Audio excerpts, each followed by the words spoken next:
The first thing we need is 150 milliliters of water, and we're going to use the distilled water from this jug. So you just turn it on a little bit, and then once it gets close to 100, you want to slow this down so it doesn't go over the line. And for today's lab, we don't need to be perfect, so this looks pretty good.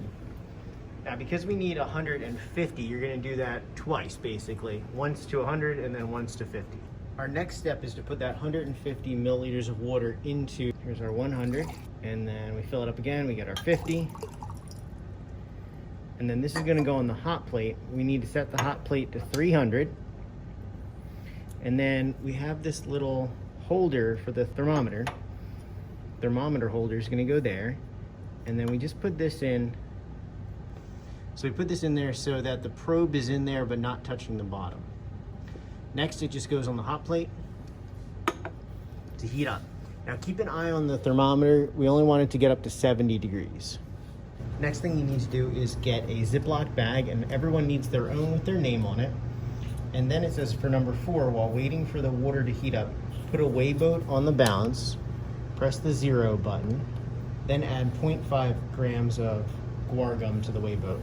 To do this, just tilt it sideways and carefully tap it in.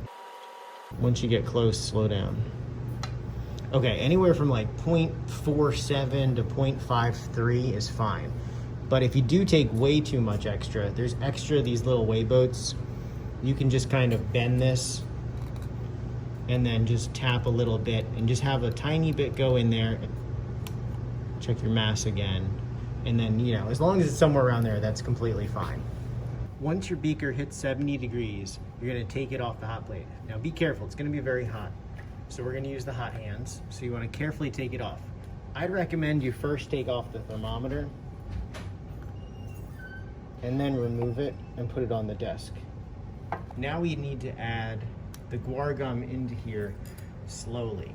Slowly is not the best word for it. You just kind of don't wanna add it in clumps. So you kind of wanna add little bits of it and they'll kind of float on the surface, and then you kind of want to mix it up. And now we don't want to get this tray wet, so we're going to try to add just a little bit. This is going to be hot, but it shouldn't burn you as long as you don't touch the bottom, so just be careful. But just add a little bit more.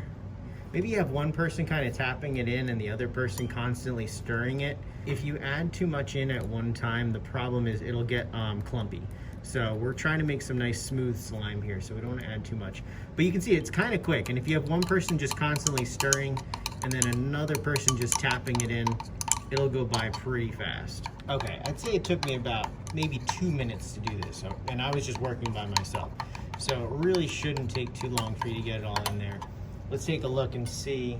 You can see that it looks a little soupy, but I don't see big chunks in there, which is great. The next step is to let it sit for 2 minutes. So use a stopwatch, just let it sit for 2 minutes. That just helps it all dissolve, or most of it dissolve in there. Let it do its thing. Today's lab is brought to you by High Top Premium Quality Food Coloring. Pick your color, and then you just add a drop or two of your color, no more than that. So I'm just gonna do 1, 2, let's see how that works. You can mix 2 if you want to make some other colors, that's fine, but again, 2 drops max. The problem is sometimes the color will come out of it and it could stain your clothes and hands if you get it on you. So let's see how this works. Look at that blue. Number 10, come up front and get a 10 milliliter graduated cylinder and add 10 milliliters of the borax solution to it. The borax solution should be mixing on a hot plate. So here's the borax solution. I'm gonna make a fresh one for you guys in class. It'll be up front, but for this demonstration, it's right here. Here's 10 milliliters. This can be a little tricky. So we wanna carefully add 10 milliliters. Very carefully. Oh gosh. All right, not bad. As you can see, it's pretty close to 10 milliliters, all right, which is fine for this lab again. So we get 10 milliliters. You're then gonna carry this back to your lab station. Okay, now we have 10 milliliters of borax, we have our warm solution, we have an additional beaker, and this is the last. Add the 10 milliliter borax solution to the beaker with your colored liquid and pour your solution from one beaker to a second beaker fairly quickly to mix. And the second beaker might be up front, I'll let you know where it is on lab day. All right, so here we go.